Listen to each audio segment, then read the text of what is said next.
Hey, Gene, I think this the one, baby. It's your boy Killer, Grant, Atlantic, Chain of Command. Yeah.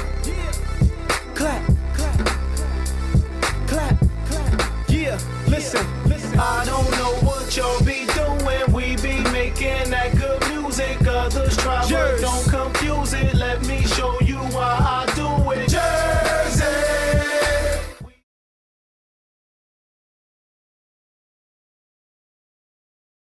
Yeah. We are back. You Better Not Lie podcast with our sports week, and we got a special guest for y'all right now. We have none other than Josiah Trotter. What's good, Josiah? What up? Listen, man, I apologize for being late, man. You know, traffic, you know what I mean? I was excited about this. I prepared, and I can't wait to get into this interview. How you been? But I've been good, yeah. Okay. Season just ended, so, kind of trying to relax, get the body back. That's good. Happy New Year, man. Yeah, Happy New Year to you, too. Yeah, what did you do for New Year's? We were in DR, you Okay. know. Me and my girlfriend went out to DR, hung out there with my dad. Right. Kind of spent some time out there. Right. And then just kind of just relax, wind down. Right.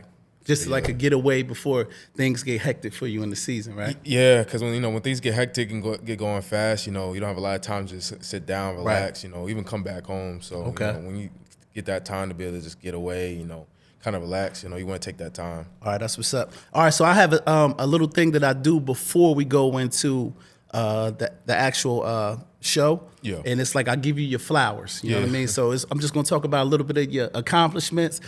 Feel free to correct me if I say something wrong, or like if I say number 3, you say, "Nah, I was number 1." You know what I mean? It's fine. Okay. All right. Cool. So Josiah Trotter is a 6'2" middle linebacker who transferred from West Virginia, and now he's preparing to play in the Southeastern Conference for Missouri. He is the son of the former NFL All-Pro linebacker Jeremiah Trotter, and the brother of Jeremiah Trotter Jr., who currently plays for the Philadelphia Eagles out of Clemson University. Josiah was ranked as a 4-star recruit. Did I say that right? Yeah. Okay, because I seen 3 somewhere, but I said, I think he's a 4. I'm going to go with 4. Some sites have 4, some have 3. Yeah. So he was a 4-star recruit out of St. Joe's Prep in Philadelphia with 16 top university offers, and the number 5 linebacker in the 2024 transfer portal. Is that right? Yeah. All right, cool. So now we can cook. Okay, all right. So cool. Josiah, man, thank you for coming once again.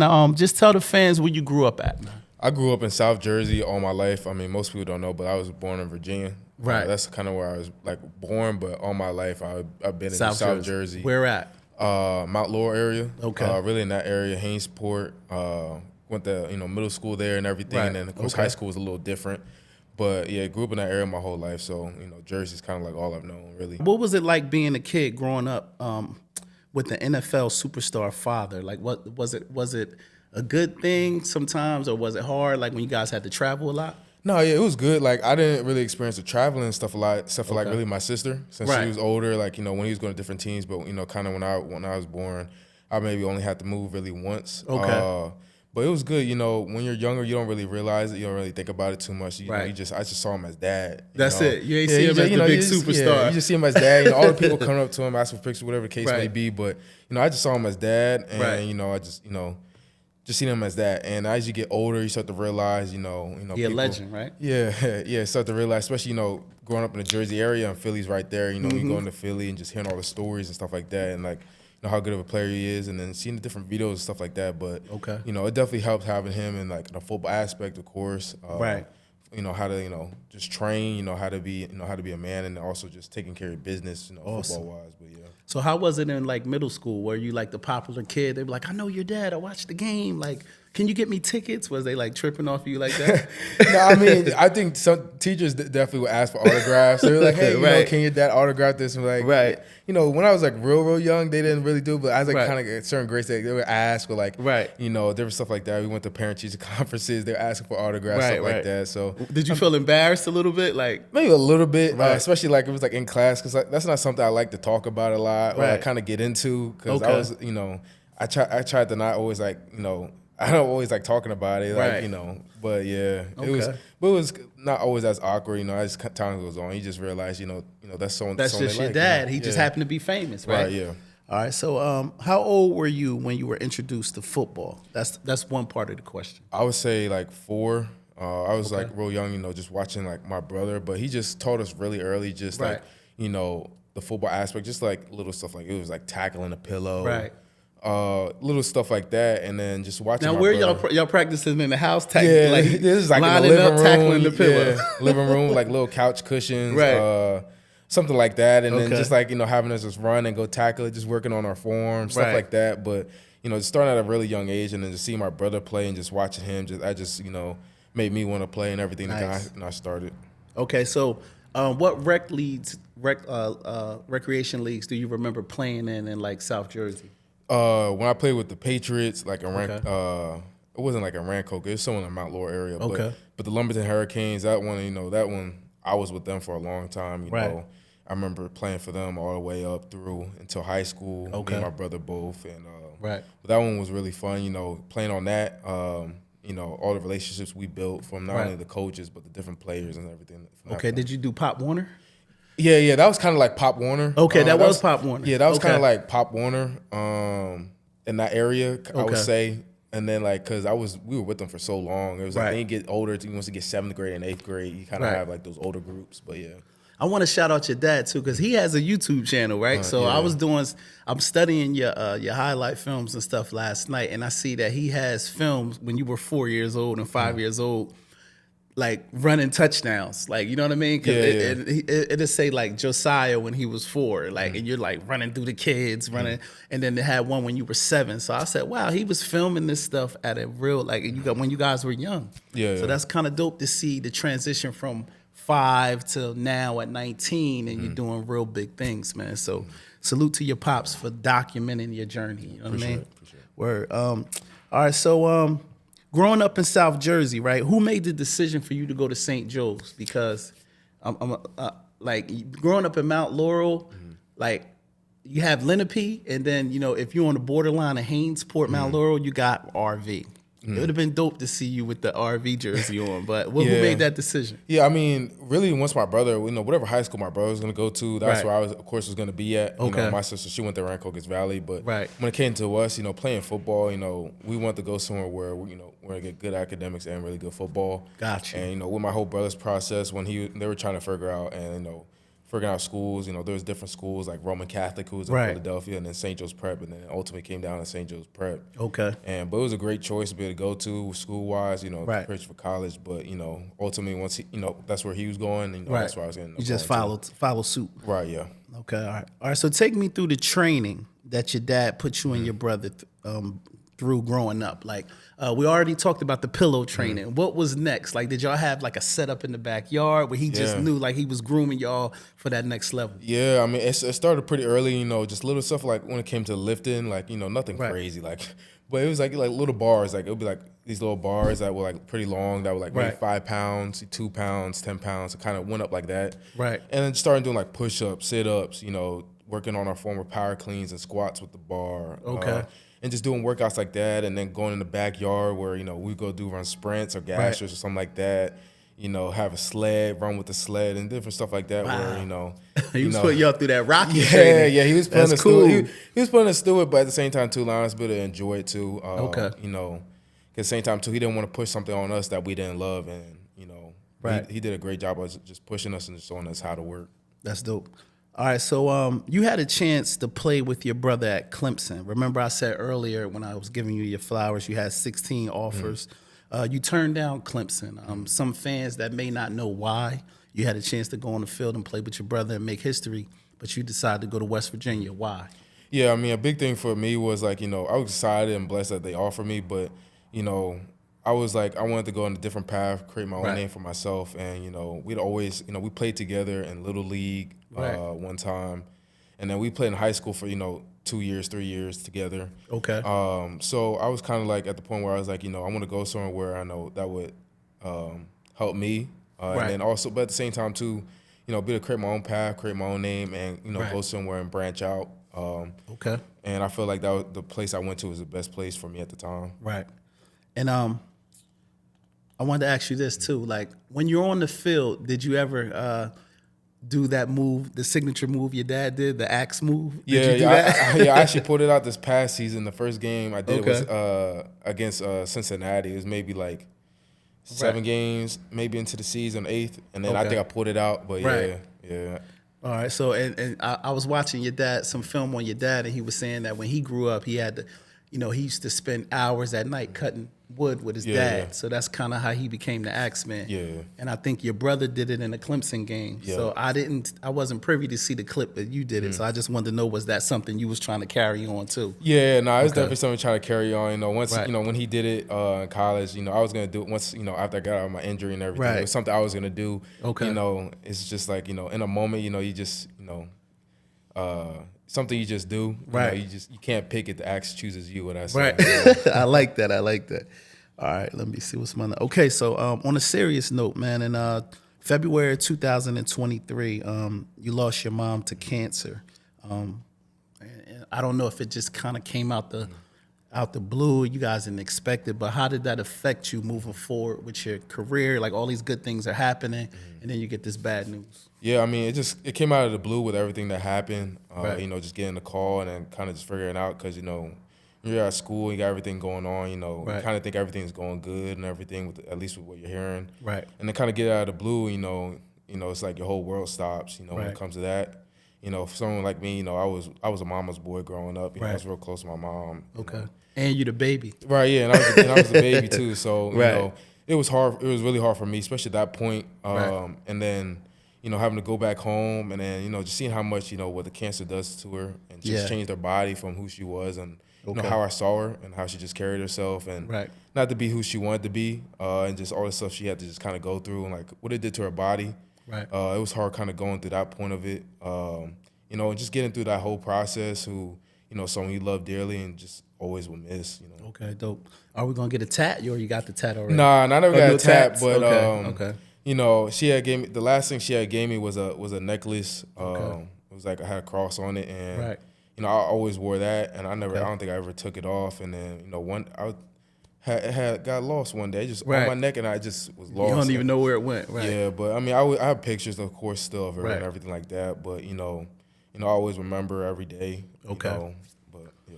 All right. On that tip, I want to ask one more thing about your mom. Is there any special memory that you have of her that you always will remember? Like, wow, like I remember my mom used to do this, and it was like so cool, or like, do you have that one special memory? There's a bunch, but I mean, I always, like, my favorite memories, I think, was when I was younger, when she would come pick me up from, like, We Kids or whatever. Right. And then we would just go ride around and then come home, like, make salads and, like, watch a show and stuff, just chill and talk. Okay. But that was some of, like, my favorite memories, just doing that with her. Okay. But there was a bunch, that that not only she did for me, but our whole family. Yeah.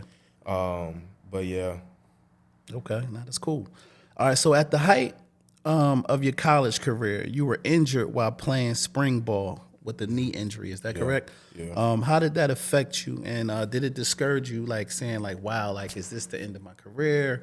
Do I need to get a second opinion? Like, what was your thought process during that spring ball incident? Yeah, no doubt. I mean, it was hard during, cause especially when that happened, because I just lost my mom. And then, when that happened, I was just like, all right, let me just put all my focus on football and everything. And, then I get injured, 2 weeks later, 2.5 weeks, maybe 3 weeks later.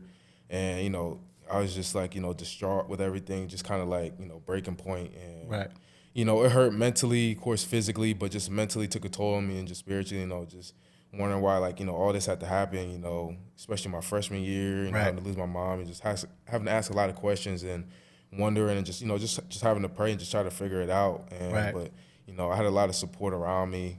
And then just, just taking time just to reflect, Okay. And what was your, how long did it take for you to bounce back? It was like so with ACLs, it can really depend, but mine was pretty bad. It wasn't just really ACL.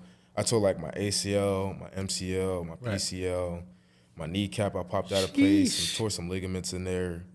And so it was pretty bad. I mean, with my knee injury, when they went in there and looked at it, and I got it, but I got it done by a really good doctor, out in LA who's done like Aaron Rodgers, Tom Brady, a bunch of guys out there. Oh yeah, you had the top of the line. Yeah, so I was able to get it done by a really good doctor. I was blessed enough to be able to go out there and get that done. So to be able to go do that and everything. So that was great. And so maybe it was like, I would say when I started running on the ground, it was maybe 7.5 months. Oh, that's not bad. I would say, 7.5 months. A lot of conditioning, a lot of working out in the pool, everything. It was definitely hard though, because I mean, your body's used to, you're on crutches, not putting weight on it, and then it's like, you have to relearn how to walk, right? And then just putting trust in it, and then just being confident, when the whole process is over with, when you start running, right? But it probably took about like 8 months, I would say, and once I started getting on the ground, with my brace and everything like that. Okay, dope. All right, so once you were cleared to play, you held nothing back. You earned Big 12 Freshman of the Year honors. You had a total of 93 tackles, 1 interception, and a half a sack. Now, what is considered a half a sack? Because I don't play football, but what is a half a sack? I know those are the stats football players hate to see when you wish you could just get the whole. Yeah, right. You put all the work in and get to the play, but right. It sucks that my first one had to be half a sack. Right. But it's just like, when you get in there, you may get him, and then someone else may come in and fall down with him, and like they split it up half and half. Yeah, you okay. But yeah. All right, and you also earned the Sean Alexander Freshman of the Year award. How did that acknowledgement feel, knowing all the adversity that you went through, when you finally got on the field as a player? Yeah, it was good. I know for like the award, I think I made it to like the semifinalists. Right. And I know one week I won the award, and it was just just a blessing to get to that point. Right. It was a lot of time just put in, a lot of time just waiting, a lot of prayer. Just a lot of time just self-reflection, just putting the work in. Behind closed doors, and to just be to get the opportunity to not only just go out there and play, which it has been a long time, but be able to go out there and produce and be able to do what God had called me to do was just amazing, and be able to just be rewarded for it was even better. Yeah, that was awesome. So listen, 3 months ago you guys played Pitt. So I was in the crib, I'm watching the game, right? And I guess this is like, they call it like the backyard rivalry. Yeah, right? Backyard brawl. Yeah, backyard brawl. Yeah. So I'm watching again. I said, all right, I'm gonna watch this joint, right? So as I'm watching it, you get a sack. What's the guy's name? Because I wrote his name down. You sack Eli Holston, which is the quarterback, right? So I'm knowing Josiah as this mild-mannered, quiet kid. When you sacked him, literally, this is no jokes aside. Literally, I had like a tear in my eye of just joy because I seen you turn into like the Wolverine. Like you was like, like you went crazy, and I'm like, this dude is like really an animal. Like you got the quarterback, but then you just turned into a beast. Like, so I just said, where does that adrenaline come from when you get on the field? But when people meet you in person, you're like so calm and relaxed. But on the field, you're a beast though. What is that? How you make that Clark Kent type of move like that? You know what I mean? Yeah, just really my mentality. I'm just like, a lot of people say that, when they meet me and then they just, on the football field, a lot of close friends, like they're just kind of surprised, like, the two different sides, but this is just who I am, just my mentality and how I can just kind of flip the switch from me, like me off the field and then me on the field. Just a mindset mentality you got to have, and something that was just instilled in me just since I was younger. Okay. Yeah. I thought that was dope. The game was good. Yeah. I think y'all end up losing though. Yeah, we lost. It was a tough loss. You hate to lose to your rival. And, I'm not from West Virginia, but you could always, I'm not, with the Mountaineers, of course, anymore. But I still have that hatred and that rival towards, Pitt all the time. Okay. And you just could always feel that rivalry, against Pitt. Just the build up. Once you got them, Morgantown, the hate. Way people talked about it. But yeah. But it was definitely had me on the edge of my seat though. The interceptions, the sacks. Holstein went down a lot, though, that game. Like, I was kind of surprised. I'm like, is this guy going to the NFL? Because he's getting sacked all night. You know what I mean? But then he made some good moves. He was running the ball. So he's surprised. He would do something bad, but then he would create, opportunities for his team. So speaking of West Virginia, I know the fans are sad now that you made the decision to enter into the portal. You got signed with Missouri, which is a great thing.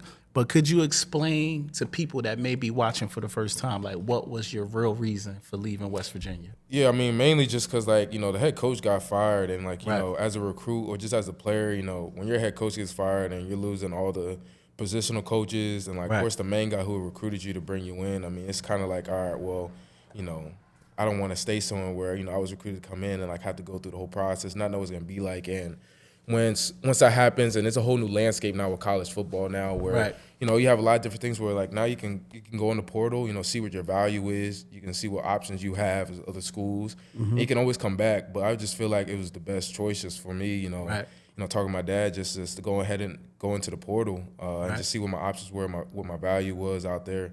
And just kind of just go throughout the whole process like I did basically almost in high school, but more on the professional side of it just because, in college and the landscape of what it is now. But, yeah, I mean, that was just main reason, just because of that. All right. So fans out there, he didn't leave y'all because he don't like y'all.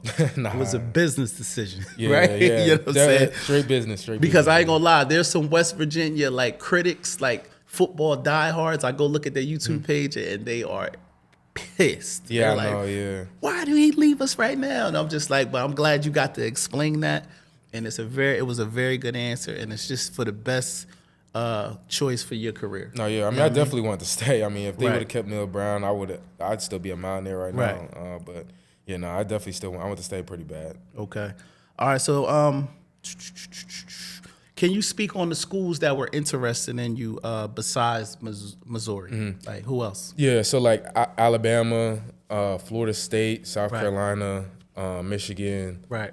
Good amount of West Coast. Like I would say almost all the West Coast? Almost all the Big 12 and almost all the SEC and like Big 10 schools, maybe minus like I would say 8 schools, but I had a lot of interest from a lot of schools. Of course, like when you're in the process, you can't text back every school. Yeah, you kind of have to cancel some schools out and just not respond back, or because it's a business at the end of the day, or just let schools know, hey, like I'm heading in this direction. Thank you for your offer, but I'm going here. Yeah, yeah. So, because especially it's a business, the process is pretty quick, especially in the transfer portal. So, like you kind of have to figure it out as it goes along, but you kind of have to cancel schools along the way. Like, hey, like you're not going to go to that school, or that's a school you don't see yourself at, or whatever the case is. But you kind of have to figure it out pretty quick. Okay. Well, I think you made a good decision, though. You know what I mean? The fans I know. Are you excited right now? Like, is any anxiety? Because you leave in a couple of days. Like, what's your mind? Your thought process? Yeah, I mean, you feel mixed emotions. I'm definitely excited about it. And get a little nervous, a little because it's the first time going through it. You're going to a new place, new area, coaches, people. I have a teammate coming with me, so at least I know somebody there. But that's awesome. But you get a little nervous a little bit because first time. But I just trust God and know that I'm going in the right place. That's best for me, and wherever I'm at, I'll be all good. Now, have you been studying the film? Yeah. Okay. How's that going? It's good, studying the plays, that's the main thing, just studying the playbook and, just haven't really watched, more or less film, mostly just studying really just playbook, Okay. When the season's kind of over, I kind of just let try to stay away from, just take a break from football. Yeah, But at the same time too, you still end up watching football. I still watch NFL games, stuff like that. But I kind of try to take a break from, the film, just let my mind get a rest of it because you got to take a break from it. You have to. For a little bit, and but it's been good, just trying to learn the playbook, different type of scheme and everything from that standpoint. All right, so for the good stuff, your big brother drafted by the Eagles in the 5th round. How did that make you feel, knowing like all of you guys' hard work, legacy, everything's on the line, good things are happening outside of the tragedies and things that you guys face? Like, how are you feeling about that? I mean, I was happy for him. Like, I was so happy for him, especially. I mean, we want him, wish he could have went earlier. Right. But, God always has a plan. And, he went where he went and went to a good place. But it was really cool to have him, get drafted. And he was at my spring game, and then I was there. So I was actually able to, have the experience with him because I kind of wanted to come home and be able to, share the experience with him. But I couldn't because, we had practice, a spring game. But, I was just so happy for him, the amount of work he's put in to be able to just get the opportunity to get his name called. And also just go to the same place that my dad was drafted. Yeah. So, that's even better. So, I was so happy, for him. That's good. And do you think he's going to get an opportunity to shine? Because I think when me and you spoke off camera, you were saying that he's playing behind somebody right now. Mm-hmm. So eventually his time's coming. Yeah, no, his time's coming. He's just, taking it day by day, just, accepting his role, whatever it may be. Right. And, taking advantage of whatever the opportunities he does get. But I do know his time is coming. Okay. And whether it's, this year, next year, whatever the case is, with full-time defense, whatever it could be, that, he's going to take, full authority of it and, do his thing. Yeah. No, that's good. All right, so what else I got? All right, so listen, how do you manage stress before and after games? Like, what does Josiah do to kind of balance that out? I kind of just like, like I try to not think too much really about it. It's really, I don't really get too stressed out. I would say like, you get those butterflies and a little nervous like every person does. Like, you get close to the game day, whatever the case may be. But, I just try to relax, play video games, just chill, sometimes, got to get my mind off of it, play video games, just listen to gospel music, whatever it may be, just chill, just kind of like, just get my mind off of it. Or just, maybe even watching film. Sometimes you could just go watch some film. But usually, like, I don't really get, really too stressed, really. Okay. Maybe the school part stresses me out, maybe if anything more. But, the football part, if anything, you probably get a little nervous, stuff like that. All right, that's cool.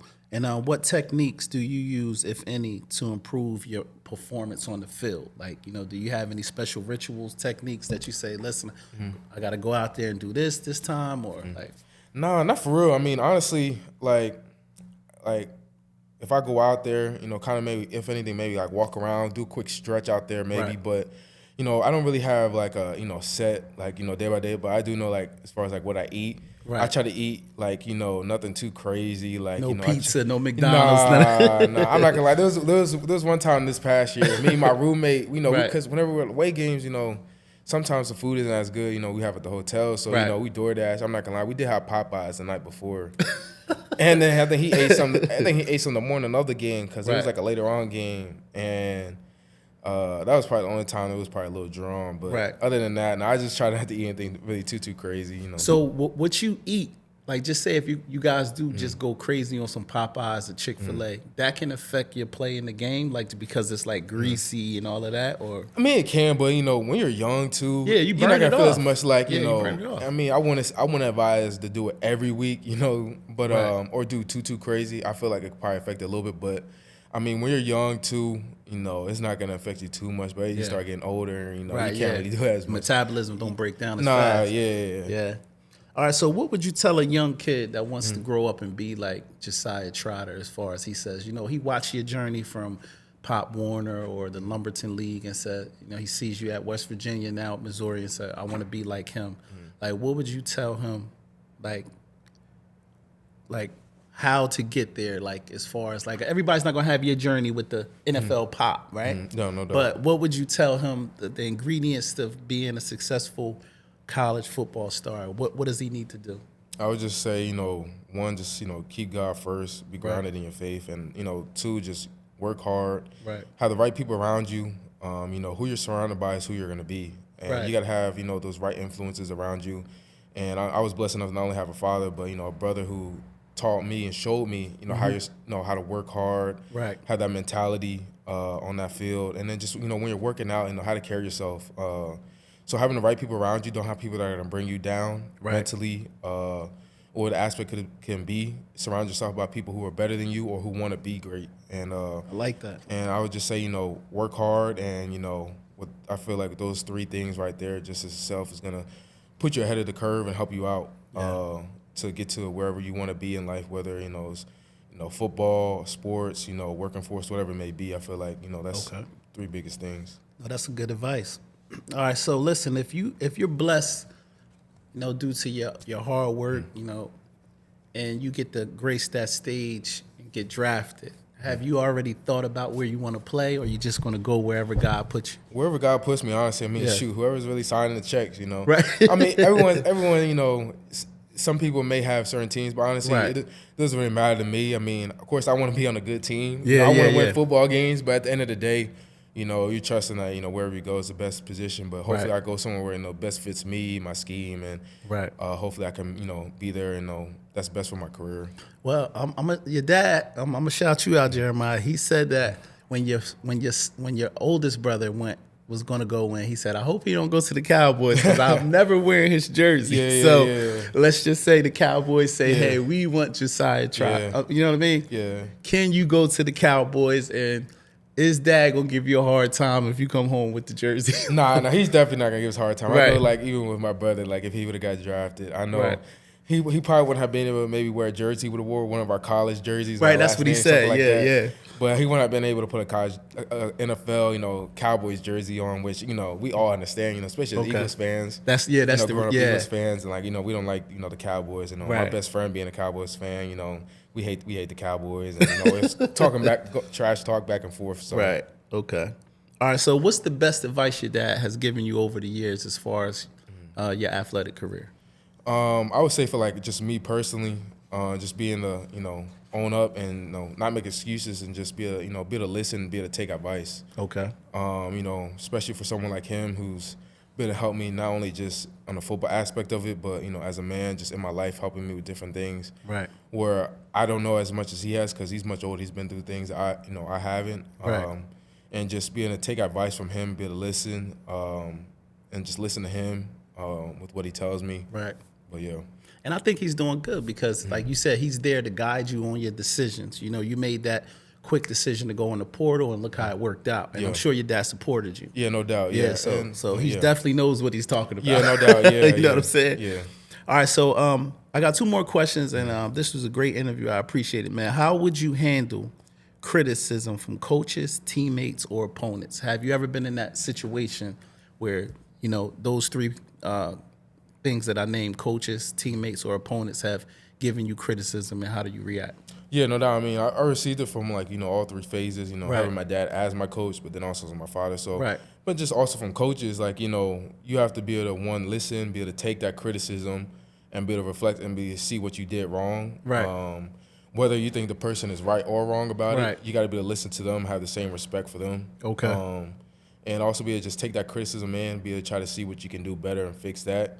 But and then just taking criticism from a teammate, same way you would give them criticism, especially if someone that you respect as a teammate, whether or not it's someone older or younger, treat them with the same respect, but taking what they have to say, with the same grain of salt as you would as a coach, and if it's something that's valuable and something that you can see, that you could do better, then try to focus on that and try to better yourself. I like that.